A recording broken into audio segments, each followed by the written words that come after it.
नमस्कार, देश न्यूज में आपका स्वागत है। मैं हूं आपके साथ सूरज पाठक। आज हम अपने खास कार्यक्रम में बात करने जा रहे हैं नूह दंगों की। नूह दंगों में जो कुछ हुआ, उस पूरे घटनाक्रम ने कई सवाल खड़े कर दिए। सबसे ज़्यादा चौंकाने वाली बात जो सामने आ रही है वो यह है कि इन दंगों के पीछे पाकिस्तानी कनेक्शन बताया जा रहा है। 31 जुलाई को नूह में और आसपास के इलाकों में जो हिंसा हुई, उससे पूरा देश सन्न रह गया। उसी नूह हिंसा को लेकर पाकिस्तानी युवक का नाम अब जांच एजेंसियों के राडार पर है। इस युवक का नाम एहसान मेवाती पाकिस्तानी बताया जा रहा है। यह पेशे से एक यूट्यूबर है जो अपने पोस्ट की लाइक बढ़ाने के लिए कुछ भी कर सकता है और किसी भी हद तक जा सकता है। एहसान मेवाती ने उसी हद को पार कर नेम और फेम के लिए उसने नूह हिंसा से पहले भड़काऊ बयान दिए, एक समुदाय के लोगों को उकसाया, उसने मजहब का जिक्र किया और जंग करार देकर समुदाय विशेष को भड़काया, फिर हिंदू विरोध के नाम पर हिंसा की साजिश की। यह सब 31 जुलाई को हुई हिंसा से पहले हुआ था। एहसान मेवाती ने उस हिंसा के बाद जश्न भी मनाया। दंगे के वीडियो अपने यूट्यूब चैनल पर भी अपलोड किए। एहसान ने हिंसा के वीडियो अपलोड किए। एहसान का नापाक इरादा बेहद साफ था। वो मजहब के नाम पर लोगों को भड़का रहा था, हिंसा के लिए उकसा रहा था। उसके कई वीडियो वायरल हो रहे हैं जो पाकिस्तान के इस बिगड़ैल की पूरी कारस्तानी बयां कर रहे हैं। ये पाकिस्तानी यूट्यूबर चाहता था कि मजहब के नाम पर हिंसा भड़के। वो चाहता था कि मेवात का इलाका हिंसा की आग में झुलसे और लोगों को बरगला कर उन्हें लड़ा दिया जाए। अपने एक वीडियो में एहसान मेवाती ने मोनू मानेसर का जिक्र किया है। इसमें वह मोनू की हत्या के लिए लोगों को उकसा रहा है। आपको बता दें कि नूह हिंसा को लेकर भी मोनू मानेसर का नाम उछला है। हरियाणा पुलिस की SIT उसके वीडियो की भी जांच कर रही है। उसी मोनू मानेसर पर हमले के लिए एहसान मेवाती पाकिस्तानी ने अपने वीडियो के जरिए लोगों को भड़काया। एहसान के नाम में भी मेवाती जुड़ा है। जब इस कनेक्शन की पड़ताल शुरू हुई तो खुलासा हुआ कि एहसान पाकिस्तान का रहने वाला है। वो पाकिस्तान के पंजाब प्रांत में कहरोर पक्का इलाके का रहने वाला है। उसका कहना है कि वो पाकिस्तान के बहावलपुर के चंबमोर में रहता है। उसका राजस्थान के अलवर से भी कनेक्शन है। उसके पूर्वज मेवात इलाके में रहा करते थे, जो माइग्रेट होकर पाकिस्तान चले गए। ऐसे में मेवात में दंगे की साजिश में एहसान मेवाती के शातिर दिमाग से इनकार नहीं किया जा सकता। अब जांच एजेंसियों के सामने बड़ी चुनौती कि ऐसे साजिशकर्ताओं को सबक सिखाने की। हरियाणा पुलिस और सरकार ने शिकंजा कसना शुरू कर दिया। जांच एजेंसियां हिंसा के पाकिस्तान कनेक्शन की जांच में जुट गई। नूह हिंसा को लेकर जांच और एक्शन काफी तेजी से चल रहा है। पुलिस की सख्ती बुलडोजर के साथ चली। वहीं हिंसा के आरोपियों को दबोचने के लिए हरियाणा के साथ साथ राजस्थान में भी कवायद चल रही है। राजस्थान से 8 आरोपी गिरफ्तार किए गए हैं और इन सब के बीच साजिशों के पन्ने खुलते जा रहे हैं। 31 जुलाई को हुई हिंसा में राजस्थान के कनेक्शन का खुलासा हुआ तो नूह से सटे पड़ोसी राज्यों में भी पुलिस पहुंच गई और दंगाइयों की तलाश तेज कर दी। हरियाणा पुलिस का दावा है कि 31 जुलाई को हिंसा की बड़ी साजिश हुई और उस साजिश को अंजाम देने के लिए राजस्थान की सीमा से आरोपी हरियाणा में दाखिल हुए। नूह की अरावली पहाड़ियों में छिपते छिपाते उन्होंने हिंसा को अंजाम दिया। राजस्थान से पहुंचे सैकड़ों आरोपियों ने सबसे पहले नूह जिले के बड़कली इलाके में दंगा और आगजनी शुरू की। बड़कली से 2 किलोमीटर आगे भादस इलाके में शक्ति सिंह नाम के युवक की हत्या की गई थी। अरावली की गोद में स्थित नलहर मंदिर पर धार्मिक यात्रा पर हमला हुआ था। आरोपों के मुताबिक अरावली की पहाड़ियों से गोलियां भी चलाई गई थी। बाद में ये हिंसा फैलती गई। दंगाई अपने मंसूबे में कामयाब हो गए। दरअसल हरियाणा के नूह में 31 जुलाई को एक शोभा यात्रा निकाली गई। यात्रा के कुछ ही दूर पहुंचने पर पथराव और फायरिंग की खबरें सामने आने लगी। देखते ही देखते मामले ने सांप्रदायिक रंग ले लिया। इस हिंसा में 2 होमगार्ड सहित 6 लोगों की जान चली गई। इतना ही नहीं, हिंसा के बीच आगजनी और तोड़फोड़ भी हुई। जब कुछ घंटों बाद स्थिति शांत हुई तो सिर्फ बर्बादी के निशान देखने मिले। हालांकि ये कोई नई बात नहीं है, ये कहानियां सदियों पुरानी हैं और सदियों पुरानी इस कहानी ने ही मेवात को सांप्रदायिक राजनीति की ऐसी प्रयोगशाला में तब्दील कर दिया कि उस पर हर राजनीतिक दल अपनी सियासी रोटियां सेकते हुए नजर आए।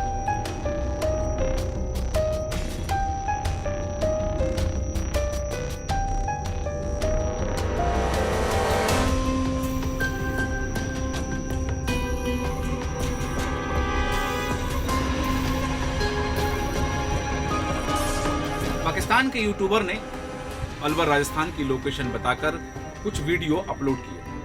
इसमें वह नूह हिंसा के दौरान खुलेआम अपशब्दों का इस्तेमाल कर रहा था और लोगों को हिंसा के लिए उकसाता दिखाई दे रहा था। हरियाणा के मेवात नूह में हुई हिंसा सांप्रदायिक हिंसा है। गौरक्षक मोनू मानेसर, बिट्टू बजरंगी और विधायक इंजीनियर मामन खान की कथित संलिप्तता के बाद इसका पाकिस्तान कनेक्शन भी सामने आ गया। पाकिस्तान के एक यूट्यूबर ने नूह हिंसा से जुड़े भड़काऊ वीडियो सोशल मीडिया पर पोस्ट की, जबकि उसने अपनी लोकेशन राजस्थान में दी। पुलिस की दर्ज एफआईआर में कहा गया है कि इस हिंसा को भड़काने में सोशल मीडिया की पोस्ट ने बड़ी भूमिका निभाई। राज्य की पुलिस नूह हिंसा में हिरासत में लिए गए लोगों से पूछताछ करके पाकिस्तान कनेक्शन के साथ ही राजनीतिक कनेक्शन को जानने की भी कोशिश में जुटी हुई। यह तो पहले ही स्पष्ट हो चुका है कि नूह हिंसा की तैयारी पहले से की गई थी और नूह की रोहिंग्या बस्ती से भी इसका कनेक्शन था। हिंसा के लिए दूसरे स्थानों से लोग पहुंचे थे। पुलिस का कहना है कि दिल्ली जैसा दंगा भड़काने की कोशिश की। एहसान मेवाती नाम के पाकिस्तानी यूट्यूबर ने अपने भड़काऊ वीडियो में लोगों से हिंसा करने और मोनू मानेसर को मारने का आह्वान किया था। इसके अलावा उसने मुसलमानों से एकजुट होने और हिंदुओं के खिलाफ जंग और नफरत जैसे शब्दों का भी इस्तेमाल किया। पुलिस कई और संदिग्धों को भी इंटरनेट मीडिया पोस्ट खंगाल रही है। नूह पुलिस की एक एफआईआर में लिखा है कि नूह हिंसा आकस्मिक तौर पर नहीं भड़की। इसके लिए कुछ दिन पहले से ही तैयारी की जा रही थी और सारे उपद्रवी नूह के नहीं बल्कि आसपास के गांवों और क्षेत्रों से भी वे वहां पहुंचे। पथराव और आगजनी का सामान जमा किया गया था। पुलिस की एफआईआर में यह भी सामने आया है कि गुरुग्राम और आसपास के इलाकों से लोगों को बुलाने और उपद्रव के लिए सोशल मीडिया को टूल की तरह इस्तेमाल किया गया। बताया जा रहा है कि यूट्यूबर ने एहसान मेवाती पाकिस्तानी के नाम से सोशल मीडिया अकाउंट बना रखा था। यूजर ने अपनी लोकेशन राजस्थान का अलवर बताई थी। हालांकि हकीकत में वह पाकिस्तान के इस्लामाबाद और लाहौर से वीडियो पोस्ट कर रहा है। जीशान ने Pakistan education and research network के जरिए वीडियो अपलोड किए थे। इस सेंट्रलाइज्ड नेटवर्क से पाकिस्तान के एजुकेशनल इंस्टीट्यूशंस को इंटरनेट दिया जाता है। यह पाकिस्तान सरकार का ही हिस्सा है। जीशान ने मोनू मानेसर को मारने और नूह में हिंसा के लिए लोगों को उकसाया। सोशल मीडिया पर जीशान खुद को एहसान मेवाती बताता है। जीशान ने एहसान मेवाती के नाम से भड़काऊ वीडियो अपलोड किए। उसके अलावा वो जो जानकारियां दे रहा था उनसे जाहिर होता है कि हरियाणा में उसका स्ट्रॉन्ग कनेक्शन है। जांच में सामने आया है कि जीशान उर्फ एहसान मेवाती जब वीडियो अपलोड कर रहा था उसकी लोकेशन इस्लामाबाद की थी। जीशान 27 जुलाई को पाकिस्तान के पंजाब में सरगोड़ा के करीब एक गांव में गया था। वहां उसने एक वीडियो रिकॉर्ड किया। इस दौरान उसने टेलीनॉर ब्रॉडबैंड का इस्तेमाल किया। 1 अगस्त को वह लाहौर पहुंचा और वहां पर जोंग नेटवर्क का इस्तेमाल किया। इस दौरान वह एक क्रिकेट ग्राउंड के करीब था। यह जगह पंजाब सचिवालय के आसपास है। जीशान फिलहाल 2 मोबाइल का इस्तेमाल कर रहा है। वह इनके जरिए वीडियो रिकॉर्ड करता है। इन मोबाइल्स के जरिए वो 11 ईमेल अपडेट कर रहा है। वो यूट्यूब के अलावा फेसबुक और इंस्टाग्राम पर भी एक्टिव है। नूह में 31 जुलाई की हिंसा के बाद घर लौट के गुरुग्राम के बादशाहपुर के बजरंग दल मंडल के संयोजक प्रदीप शर्मा की हत्या के मामले में पुलिस के हाथ सीसीटीवी फुटेज लगी। इसमें एक संदिग्ध एम्बुलेंस दिखाई दी। पुलिस को शक है कि इसी एम्बुलेंस से प्रदीप शर्मा को यहां फेंका गया था। 31 जुलाई की देर रात पुलिस ने उसे अधमरी अवस्था में अस्पताल पहुंचाया। एसीपी सोहना नवीन संधू के अनुसार प्रदीप शर्मा 31 जुलाई को ब्रजमंडल यात्रा में शामिल होने नूह गया था। वहां पर हिंसा हुई। हिंसा के दौरान वो किसी सुरक्षित जगह पर छिपा। देर रात 10:30 बजे नूह से वापस अपने घर लौट रहा था तो सोहना के रायपुर के पास दंगाइयों ने उसकी गाड़ी पर लाठी, डंडों और पत्थरों से हमला कर दिया। सीसीटीवी में साफ देखा जा सकता है कि एक एम्बुलेंस मस्जिद के सामने आकर रुकती है। तब उसकी डिग्गी बंद थी और फिर अंधेरे में एम्बुलेंस की डिग्गी खोलकर कुछ फेंका गया। इसके बाद एम्बुलेंस मौके से वापस जाती हुई दिखाई दे रही है। हिंसा में अब तक कई लोगों की मौत हो चुकी है। इनमें 2 होमगार्ड, गुरुसेवक और नीरज, नूह के शक्ति, पानीपत के अभिषेक, गुरुग्राम के इमाम और बादशाहपुर के प्रदीप शर्मा शामिल हैं। राज्य में पुलिस ने अब तक कुल 102 केस दर्ज किए हैं और 200 से ज्यादा लोगों को गिरफ्तार किया है। 78 से ज्यादा लोगों को हिरासत में लिया है। नूह हिंसा की जांच के लिए स्पेशल टास्क फोर्स की 8 और 3 स्पेशल इन्वेस्टिगेशन की टीमें बनाई गई। सवाल यह भी है कि हरियाणा के नूह जिले में भड़की सांप्रदायिक हिंसा की चिंगारी कहीं राजस्थान से तो नहीं उठी। पकड़े गए दंगाइयों में 8 राजस्थान के। ये आरोपी भरतपुर और अलवर जिले के मेवात क्षेत्र के गांवों से वहां पहुंचे थे। पुलिस और एसटीएफ मामले की जांच कर रही है।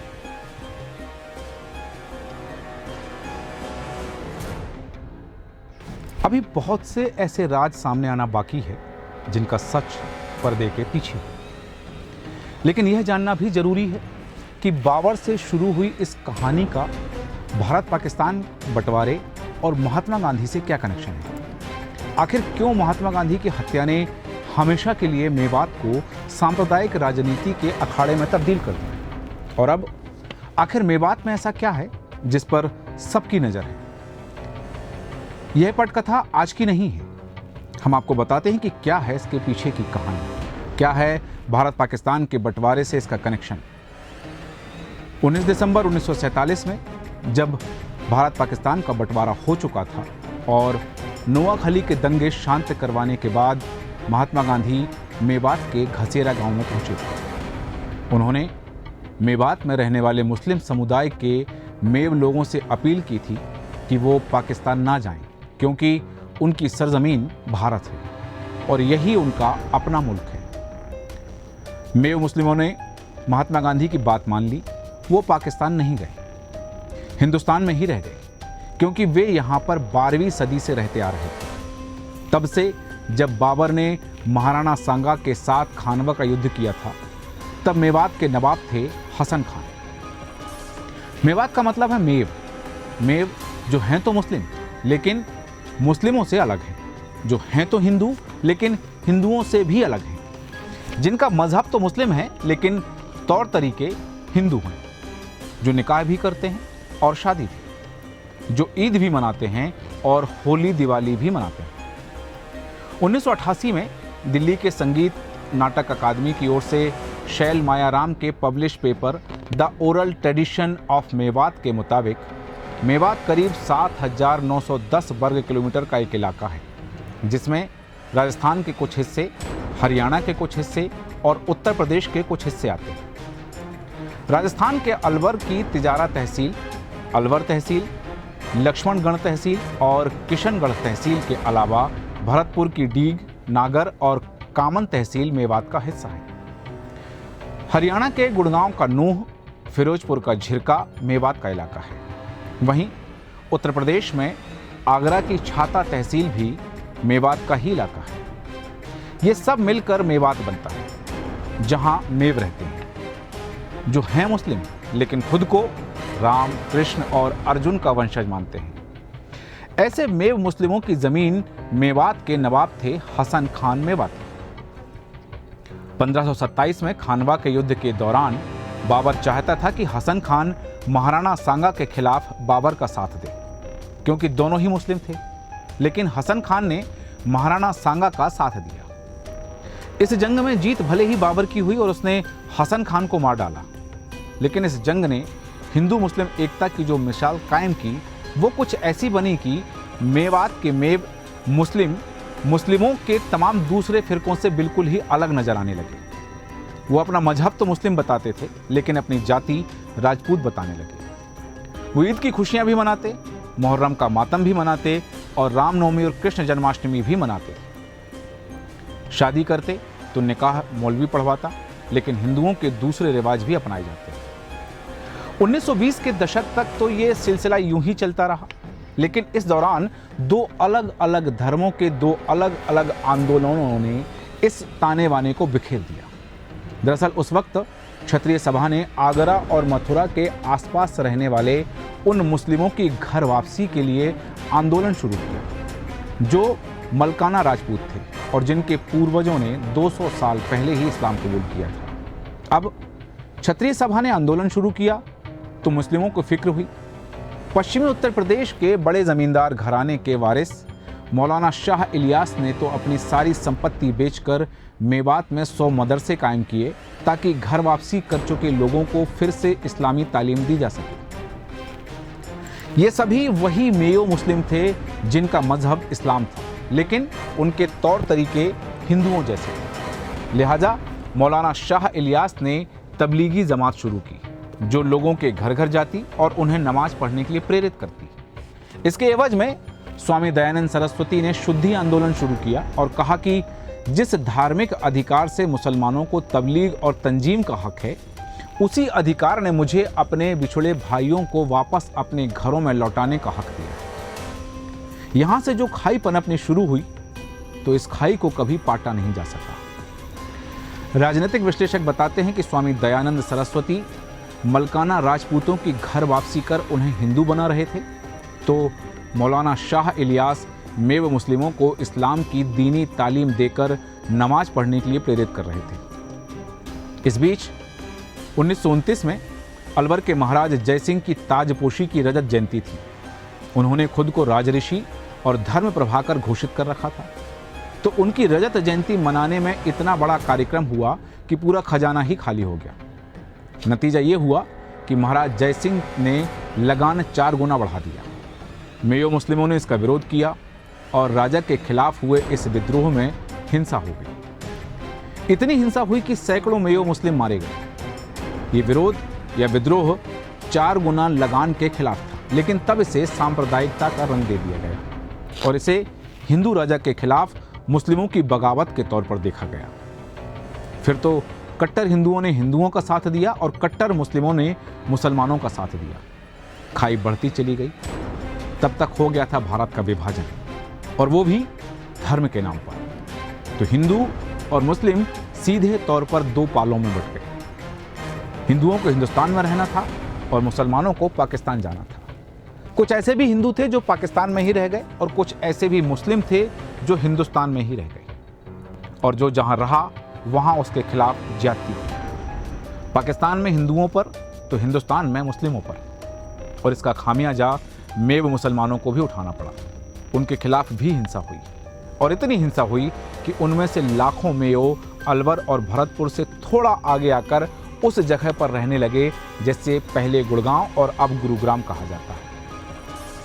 मेयो चाहते थे कि वो भी पाकिस्तान चले जाएं, लेकिन फिर महात्मा गांधी आ गए, भरोसा दिलाया कि हिंदुस्तान ही तुम्हारा मुल्क है, यहीं रहो, तो वे यहीं रह गए। इस बीच चंद दिनों के अंदर ही महात्मा गांधी की हत्या भी हो गई।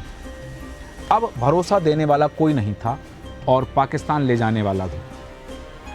वो तो यहीं के होकर रह गए, लेकिन ना तो कभी मेयो में भरोसा जगा कि हिंदू उनके साथ हैं, और ना ही हिंदुओं में भरोसा जगा कि मेयो मुस्लिम उनके साथ हैं। नतीजा हर रोज खाई और चोरी होती गई। मेयो यहाँ रहे तो जानवर पालने लगे, थोड़ी बहुत खेतीबाड़ी करने लगे, लेकिन ना तो भरोसा जीत पाए और ना ही धन संपत्ति अर्जित कर पाए। इस बीच 2005 में हरियाणा के गुड़गांव से अलग होकर मेवात को एक नया जिला बना दिया गया। 2016 में मेवात का नाम बदलकर उसे नूह कर दिया गया। इसके करीब 2 साल बाद 2018 में नीति आयोग की एक रिपोर्ट आई जिसमें कहा गया कि देश का सबसे पिछड़ा जिला नूह है, जहां करीब 79% आबादी मुस्लिमों की है और इसमें भी बहुसंख्यक आबादी मेव मुसलमानों की है। मुस्लिमों की स्थिति पर आई रंगनाथ मिश्रा की रिपोर्ट भी कहती है कि मेवात के मुस्लिम पूरे देश में सबसे ज़्यादा पिछड़े हुए हैं। यही वो इलाका भी है जो सांप्रदायिकता की प्रयोगशाला भी बना हुआ है। मेव मुस्लिम गाय को जानवरों में सबसे ऊंचा दर्जा देते हैं। बेटियों की शादी करते वक्त गाय दान करते हैं। गौवध पर प्रतिबंध लगाने की भी बात करते हैं। लेकिन यही वो इलाका है जहां गौरक्षा के नाम पर पहलू खान, रकबर, वारिस से लेकर नासिर और जुनैद तक की हत्या हुई है। गौतस्करी करने वालों ने और गौतस्करी बचाने वालों ने इसे अपराध से ज़्यादा सांप्रदायिक हिंसा का रूप दिया और मेवात फिर वहीं पहुंच गया। उतना ही घायल हो गया, उसकी आबो हवा में उतना ही जहर घुल गया जितना आज़ादी के ठीक बाद हुआ था। तब जख्मों पर मरहम लगाने के लिए महात्मा गांधी थे, लेकिन अब कोई नहीं।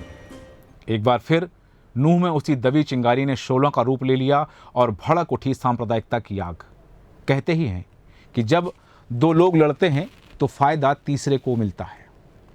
पाकिस्तान के कनेक्शन की बात यूं ही नहीं सामने आ रही है। पुलिस ने अपनी अब तक की जांच में जो तथ्य पाए हैं उनसे यही बात सामने आ रही है कि नूह दंगे अचानक होने वाली घटना नहीं है। इसकी पहले से योजना बनाई गई थी जिसे यात्रा के दौरान अंजाम दिया गया। अब देखना होगा कि पुलिस की जांच किस दिशा में जाती है और कौन कौन से नए रहस्यों का पर्दाफाश होता है। हमारे आज के खास कार्यक्रम में इतना ही। आप बने रहें देश न्यूज़ के साथ। नमस्कार।